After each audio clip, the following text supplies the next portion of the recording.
The internet exploded when whispers turned into proof. Sumit and Jenny, once celebrated as the sweet cross-cultural couple who defied every obstacle, are now accused of something darker than infidelity or family drama. Their brand, built on heritage and love, is being called a fraud. TLC fans are stunned, sponsors are quiet, and insiders claim the network itself is considering pulling the plug. The image of the humble pair cooking together, smiling over spice jars, and sharing family traditions now looks like a staged illusion. What if the recipes, the legacy, even the story of generational wisdom was all borrowed from someone else? Welcome to TLC Drama Live. I'm Sabrina, and if you've been following 90 Day Fiancé, you know how fast fairy tales turn into courtroom nightmares. Subscribe and tell me what you think, because this story is shaking every corner of the fandom. For years, viewers believed they'd found redemption in this couple's kitchen. The storyline was simple: love conquers cultural barriers. The American wife learns Indian traditions.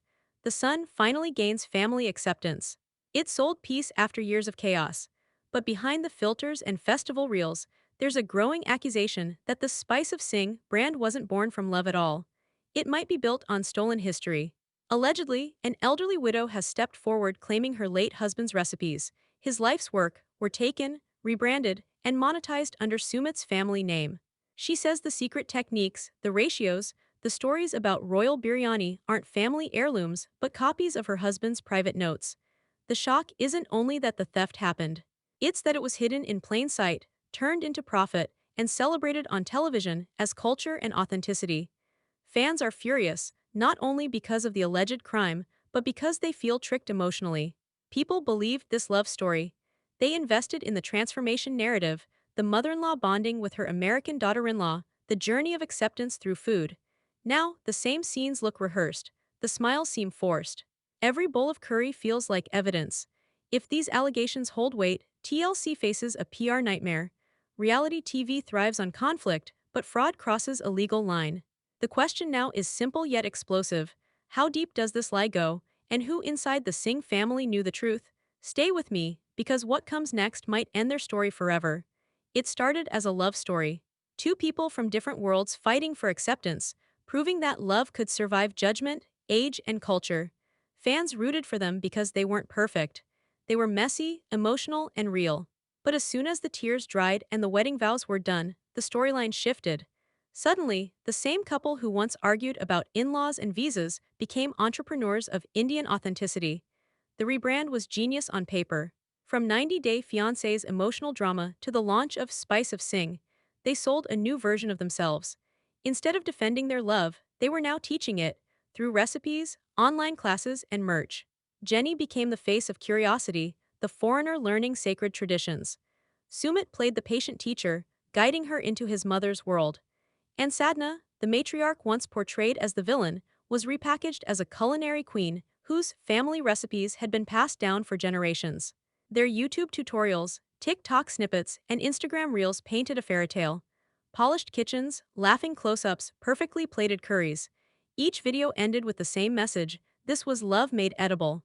For $20 a month, fans could join cooking sessions and taste the true heritage of the Singh family. It felt wholesome, familiar, comforting, and that's why it worked. People love redemption arcs. TLC gave them one. But small cracks were visible early on. Longtime viewers noticed something strange. Sadhna, who used to cook simple home dishes on the show, suddenly displayed advanced techniques even professional chefs found unusual. The spices changed, the plating changed, the stories changed. One day, a recipe that was a family secret from Delhi appeared nearly identical to one in a decades-old cookbook circulating in culinary forums. Fans dismissed it as coincidence, but food bloggers didn't. They began asking quiet questions. Then came the marketing push: brand partnerships, interviews, sponsorships. The couple went from financial struggle to posting photos in designer outfits, talking about expanding into international spice blends. It all happened too fast, too polished, too convenient. People started wondering if this transformation was genuine or curated. Was this still the same couple who once lived paycheck to paycheck, or had fame rewritten their story? Because if the Spice of Singh dream was built on borrowed recipes, then the entire redemption narrative might have been a scripted illusion waiting to collapse. Some stories begin quietly, with a woman sitting alone in a small apartment surrounded by old photographs and the smell of fading spices. Her name is Fatima Khan, 80 years old, widow of a man once known in his community as a culinary genius.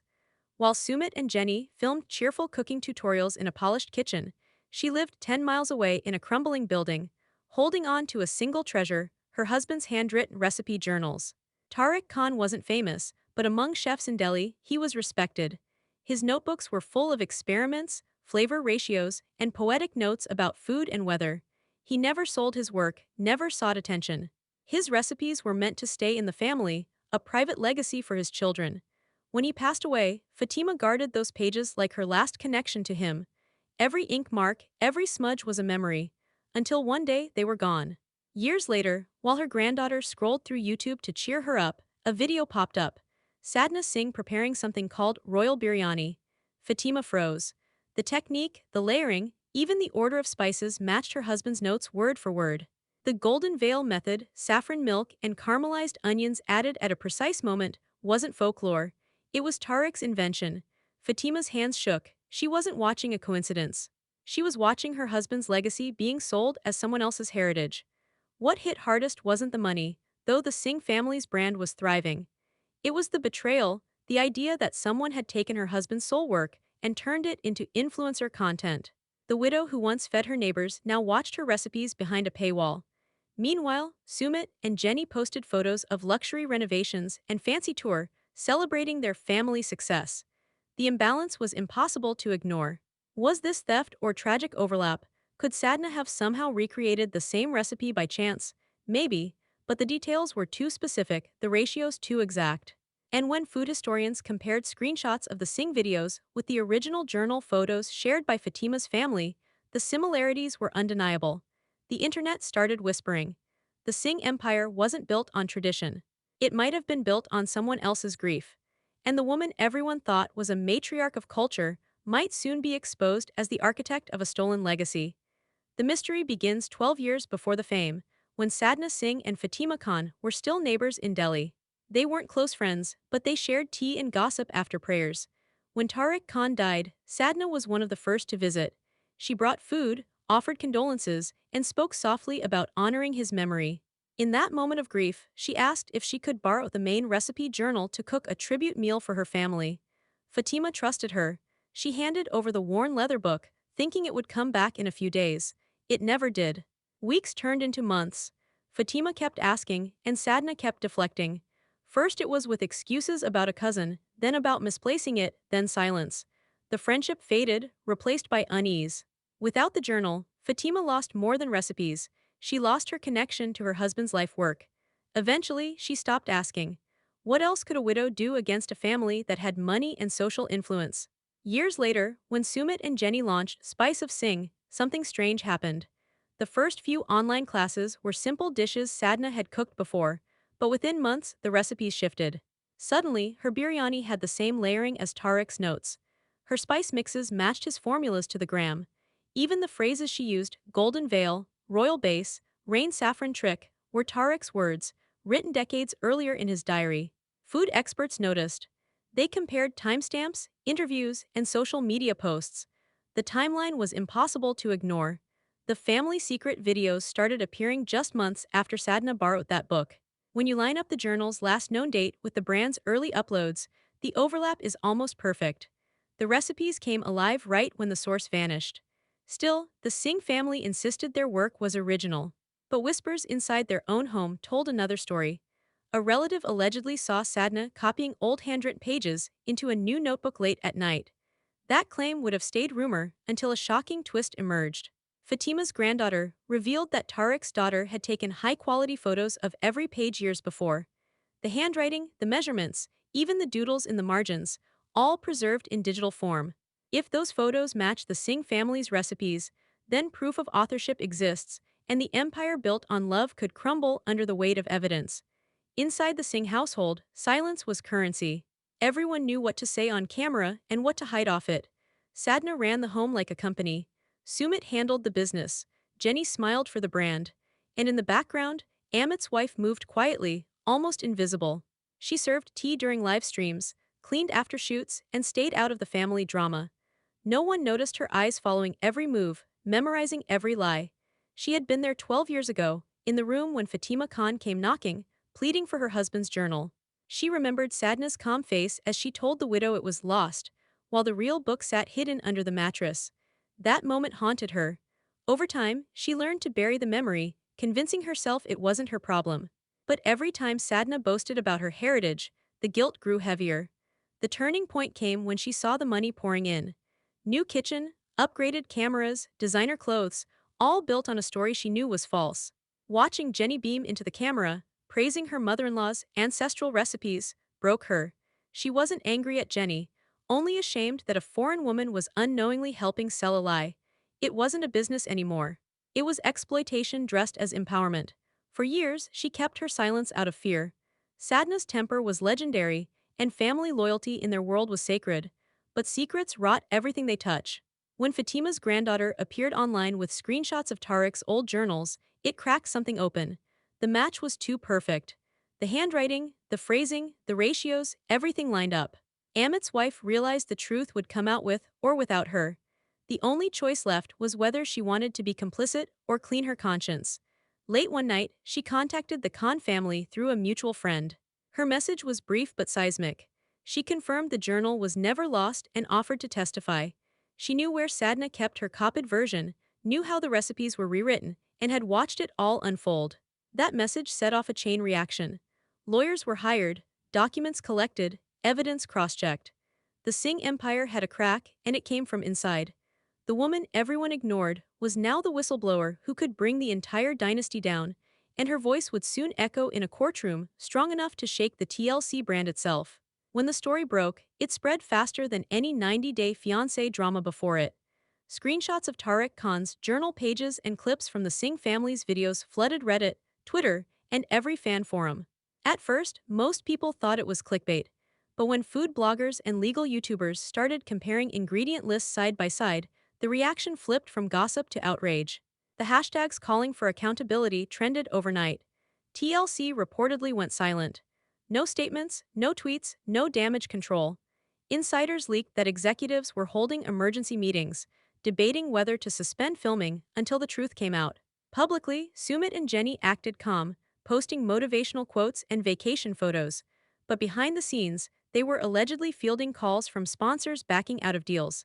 Cooking brands that once bragged about partnerships began quietly deleting old posts. The fandom split into two camps. Some defended them, saying Sadna was old and might have mixed up memories, that coincidences happen in food all the time. Others said enough was enough. To them, this wasn't about curry or cultural confusion. It was about exploitation. How could a family that once begged for empathy now profit from someone else's legacy? Jenny's name became the most debated part of the scandal. Was she guilty or manipulated? Viewers remembered her gentle personality, her naivety on screen. Many believed she had no idea what was happening behind closed doors. But others weren't as forgiving. They pointed out how Jenny repeatedly endorsed the family tradition story and profited from the brand's success, whether or not she knew she benefited. Meanwhile, TLC faced a larger problem, their credibility. The show had survived divorces, arrests, even deportations. But fraud was different. Sponsors don't tolerate lawsuits that involve intellectual property theft. It wasn't just messy, it was risky. Legal teams reportedly reviewed contracts, searching for clauses to cut ties without liability. Fans noticed the silence on official TLC accounts. No mention of the Singhs in upcoming promos, no behind-the-scenes features, nothing. Reddit threads claimed an insider leaked that TLC executives were monitoring the situation closely and preparing to phase them out quietly. Still, a small question lingered. Could there be another explanation? Was this a cultural misunderstanding twisted by the internet or a clear pattern of deceit? Because if the evidence stacked against them was real, then the show's most unexpected couple was about to face the most public fall in 90-day history. The courtroom in Delhi was packed. Reporters, food critics, and fans who once adored the Singhs now watched in silence as Sadna entered, dressed in her usual confidence but stripped of her online glow. Cameras weren't allowed, yet every word leaked through live tweets from journalists sitting in the back row. Sumit followed behind, his expression tight, eyes darting between the floor and his lawyer's notes. Jenny sat separately, pale and motionless, clutching a tissue that never left her hand. The first few hours were routine. Lawyers argued procedure, filed objections, and set the tone. But everything changed when the expert witnesses took the stand. Three of India's top chefs testified, each given copies of Tariq Khan's original notes and the spice of Singh recipes. One by one, they broke down the techniques. The ratio of saffron to mace, the timing of the caramelized onions, the precise heat control that transformed ordinary rice into gold. These weren't coincidences, they said, they were signatures of a professional. The courtroom murmured when one chef called the similarities scientifically impossible to occur by chance. Sadhna tried to defend herself, claiming she learned from her grandmother, not from any journal. Her lawyer pressed the cultural argument that no one can own a spice combination. But under cross-examination, the defense cracked. When asked to recite her famous, royal base recipe without notes, she stumbled. The measurements didn't match her own videos. Her confidence collapsed. Sumit's hands trembled as he watched. At one point, he whispered something to his lawyer, then buried his face in his palms. Observers later said his body language changed from arrogance to panic the moment the chef displayed photos of Tariq's handwritten recipes dated decades before Sadhna's first video. The match was exact, down to a misplaced comma in one ingredient list. Then came the emotional blow. Fatima Khan entered the witness box. The widow's voice was frail but clear as she described the day her friend came for the book and never returned it. Even the judge went quiet. Jenny looked away, eyes glassy. The silence that followed lasted long enough for everyone to feel the weight of the lie. When court adjourned that day, reporters crowded outside. No verdict yet, but the writing was on the wall. The empire that once sold love and tradition now stood inches from legal ruin, and the next hearing would decide whether the Singh legacy survived or shattered forever. The final day felt like the end of a long film. Reporters filled every bench, waiting for a verdict that had already been written in public opinion. Sumit sat motionless, eyes hollow. Jenny clutched his arm, whispering something only he could hear. Sadhna stared straight ahead, expression unreadable, her once commanding presence replaced by exhaustion. The judge entered, papers in hand, and the room fell silent. The ruling was short but devastating. The court found Sadhna Singh guilty of intellectual property theft and fraud. Every dollar earned from the Spice of Singh brand was to be repaid to the Khan family, along with damages for emotional distress. The cookbook rights were transferred to Fatima Khan. All branded content using the stolen recipes was banned. The judge's final words cut through the silence. Tradition cannot be stolen. The reaction was instant. Gasps filled the room, followed by the clicking of phones and frantic messages leaving the courtroom. Sumit's shoulders collapsed. Jenny wept quietly, holding her face. Sadhna didn't move. It was as if her body had turned to stone. Outside, cameras swarmed, capturing the family's silent exit. The same people who once smiled through cooking demos now walking through flashing lights as defendants. Within hours, the fallout began. The Spice of Singh website went offline. Refunds were processed automatically, draining their accounts into debt. Their blue checkmarks vanished from social media, brand pages disappeared, and comment sections filled with anger and disbelief. The empire that had risen on charm and family values was gone before sunset. But beneath the justice, there was something heavier: pity. For years, viewers had watched this family evolve from chaos to peace. Seeing them fall wasn't victory, it was tragedy. Jenny, who once represented love's endurance, now symbolized its price. Sumit's pride had built a dream, and that same pride had destroyed it. Sadhna, who wanted respect, lost everything. A week later, a fan spotted Jenny in a grocery store in Delhi, buying a jar of store-bought curry paste. No camera crew, no glam, no secret recipes, just quiet normalcy. That image spread faster than any headline. The woman who had once sold authenticity was now cooking from a can. The love story that began with defiance ended in silence, and for the first time, the Singhs had nothing left to hide behind but the truth. The cameras stopped showing up. The lights, the crew, the endless retakes, all gone overnight. Jenny woke up one morning to a house that no longer felt like a set. The kitchen, once full of spices and noise, now smelled like dust. She walked past unplugged lights, quiet corners, and an empty shelf where the Spice of Singh jars used to be. The silence was almost kind, until reality hit. There were no calls from producers, no invites from talk shows, no brand offers. The dream that made her feel accepted in a culture that once rejected her had collapsed completely. She tried to keep up appearances online, posting small updates about self-care and starting fresh. But even her loyal followers could sense the change. Gone was the joy, the playful tone. Each photo felt forced, each caption hollow. People didn't see an influencer anymore, they saw someone rebuilding from scratch.